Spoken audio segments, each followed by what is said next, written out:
Jerusalem a Jericó. Aquella dona anava contenta de tornar a casa seva. Havia venut a bon preu la seva collita i ara tornava per reunir-se amb la seva dona, amb el seu home i els seus fills. Amb els diners que he guanyat podré resoldre alguns deutes. Què m'ha tingut avui? Però de sobte va aparèixer un lladre. Dona'm tots els teus diners si no vols que em matin. No, per favor, aquests són els diners de 6 mesos de treball dels meus fills. No em dones pena, això perquè aprenguis. El lladre el va apallissar i li va robar tot el que portava i el va deixar allà tirada. Mentre es marxava, el lladre cridava. Quin dia tan dur.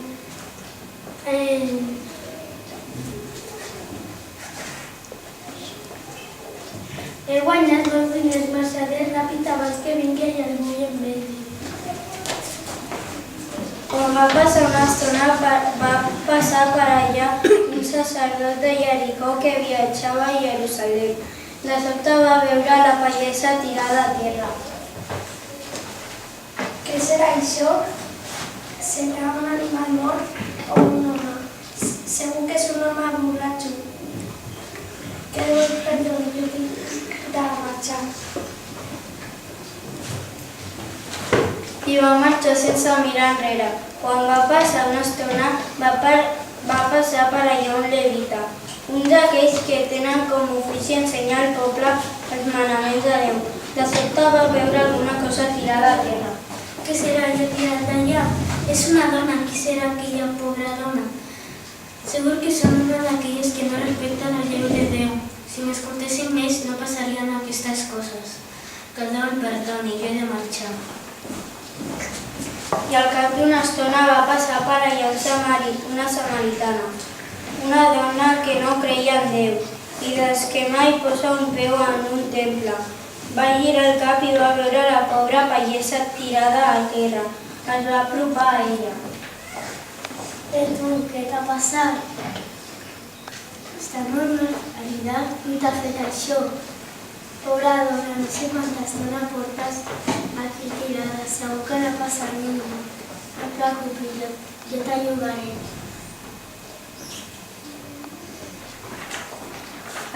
La samaritana li va netejar les ferides, les va curar i les va embenar. Va carregar aquella dona sense una posada que hi havia en tot. Un cop allà, el va cuidar tota la nit. El matí següent va parlar amb l'amo de la posada.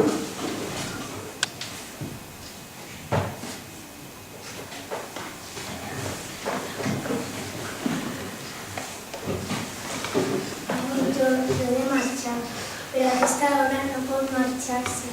Encara ha de recuperar-se. Cuidar-la i jo pagaré tots els que t'hagis gastat per tot. I quan desperti, si em pregunta què li dic, digue'l que una dona com ella, com tu, cuida-la bé. D'acord, així ho faré.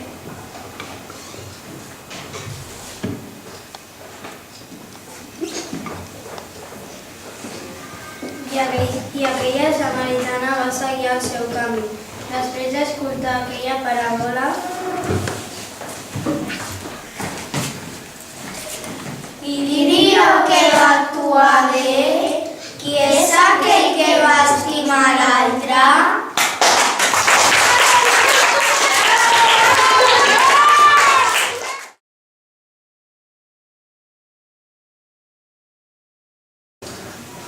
Una vegada anava un pagès per un camí solitari i perillós, que anava de Jerusalem a Jericó. Aquell home anava content de tornar a casa seva. Havia venut a bon preu la seva collita i ara tornava per reunir-se amb la seva dona i els seus fills. amb els diners que he guanyat podrem resoldre alguns deutes que un dia he tingut avui. Però de sobte va aparèixer un lladre. Dona'm tots els teus diners si no vols que et mati. No, per favor, aquests diners són els treballs de 6 mesos i els menjar dels meus fills. No em dones pena, això pel que aprenguis. El El lladre el va palissar i li va robar tot el que portava i el va deixar allà tirat. Mentre marxava, el lladre cridava. Avui sí que he guanyat bons diners. Marxaré ràpid abans que vingui algú i em vegi. Quan va passar una estona, va passar per allà un sacerdot de Jericó que viatjava a Jerusalem. De sobte va veure el pagès tirat a terra. Què és això? Serà un animal mort o un home? Segur que és un home borratxo. Quina vergonya. Que Déu perdoni el seu pecador. Jo tinc molta pressa. I va marxar sense mirar enrere. Quan va passar una estona, va passar per allà una levita, una d'aquelles que tenen com a ofici ensenyar al poble els manaments de Déu. De sobte va veure alguna cosa tirada a terra. Què serà allò tirat allà? És un home? Qui serà aquell pobre home? Segur que és un d'aquells que no respecta la llei de Déu. Si m'escoltessin no passarien aquestes coses. Que Déu em perdoni, jo tinc que marxar. I al cap d'una estona va passar per allà una samaritana, una dona que no creia en Déu i dels que mai posa un peu a un temple. Va girar el cap i va veure el pobre pagès ferit a terra. Es va apropar a ell. Ei tu, què t'ha passat? Estàs bé? Estàs molt malferit?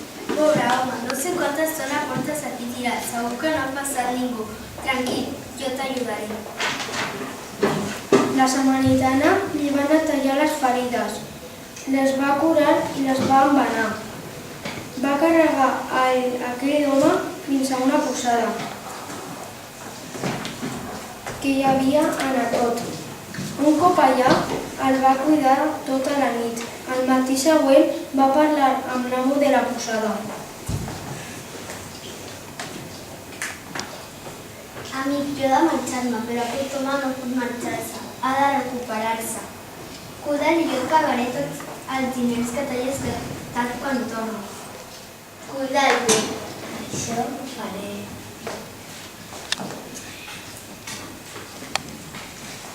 I aquella samaritana va seguir el seu camí. Després d'escoltar aquesta paraula,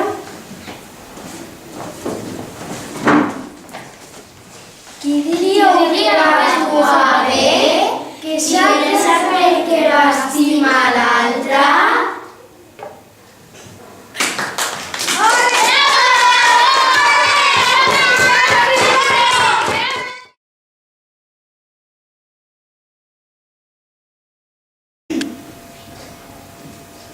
un home tenia dos filles. La mare de les dos el va dirigir al seu pare. El pare va repartir els seus béns. Al cap d'uns quants dies, la més jove va vendre tot el que tenia. Se'n va anar amb els diners a un país llunyà. Una vegada allí s'ho va gastar tot en capricis, però de sobte va venir una gran fam en aquell país i va començar a passar necessitats i va començar a buscar feina. Si vols ja necessito algú per aquí, vaig a pastar els meus porcs. Va començar la seva feina, però li va prohibir que es mengés l'aliment dels porcs. I sobretot no et mengis les garrofes dels meus preciats porcs, perquè si no buscaré un altre per a que vagi a fer la teva feina. Tanta gana passava el fill petit que va passar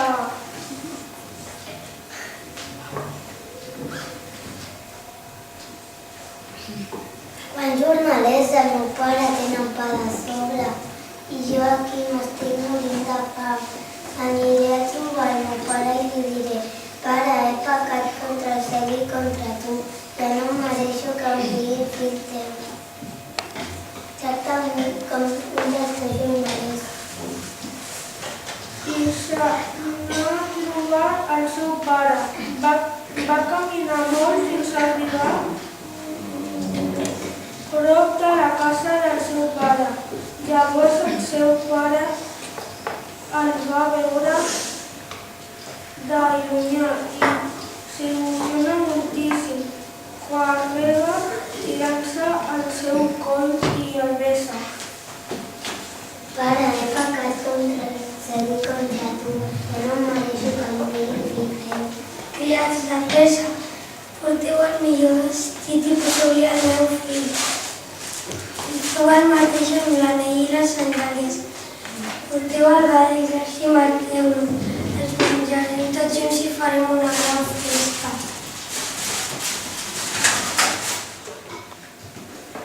Llavors vam fer una gran festa i ho vam celebrar.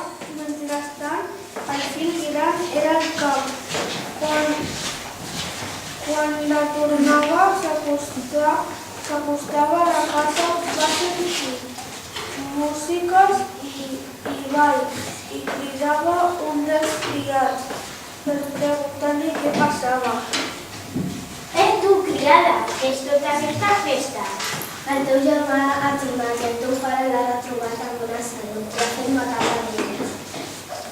El germà gran s'indigna i no volia entrar. Llavors el seu pare va sortir i li va preguntar què entres. Entra, fill meu. Fa molts anys que et serveixo sense relació animal ni un dels nostres manaments. I tu encara no m'has semblat un cabrit perquè són els meus amics.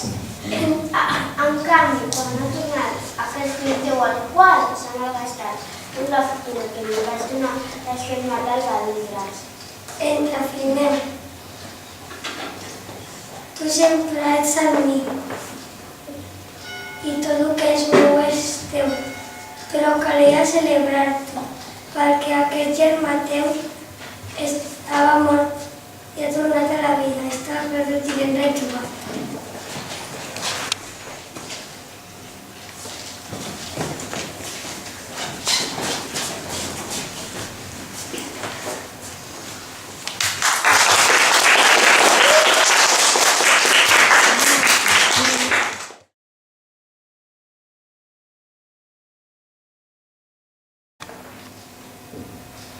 Una dona tenia dos fills. La més jove de les dues es va dirigir al seu pare. Ara no amb la part de l'herència que em toca. La mare va repartir els seus béns. Al cap d'uns quants dies, la més jove va vendre's tot el que tenia. Se'n va anar amb els diners a un país llunyà. Una vegada allí s'ho va gastar tot en capricis, però de sobte va venir una gran fam en aquell país i va començar a passar necessitat i va començar a buscar feina. Seria vostè tan amable de donar bona feina, no tinc diners i passo molt abans. Igual necessito algú perquè faci la feina.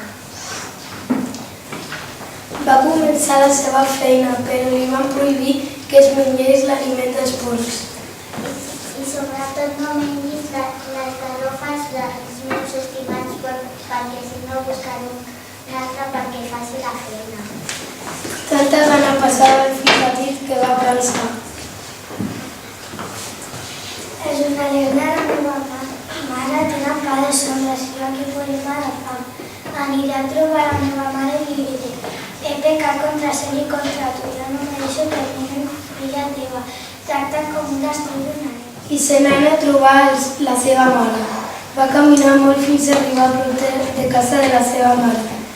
Llavors, la seva mare el va veure de lluny i s'emociona moltíssim, corrent a tirar-se al seu coll i besa. Mare, he pecat contra cel i contra tu, ja no mereixo un fill teva. Criats de pressa, porteu el millor vestit i envia la meva filla. Feu el mateix amb l'anell i les sandàlies. Porteu els medalles i mateu-lo. Els ametlllarem i farem una gran festa, perquè aquesta filla meva estava perduda i sempre trobat. Llavors van fer una gran festa i ho van celebrar. Mentrestant, el fill gran era al camp. Quan de tornada s'acostava a la casa va sentir músiques i balls i crida un dels criats per preguntar-li què passava. Tu, criat, què és tota aquesta festa? La teva germana ha tornat, la teva mare l'ha retrobat en bona salut i ha fet matar els alegres. El germà s'indigna i no volia entrar. Llavors la seva mare va sortir i va pregar que entrés.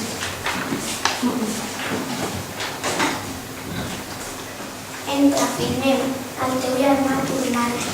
Fa molts anys que et serveixo sense desobeir ni un del sol dels teus manaments. I tu encara no m'has donat un cabrit per a fer festa amb els meus amics. Però en canvi ha vingut aquest fill teu que s'ha gastat tota la fortuna. Has fet matar els alegres.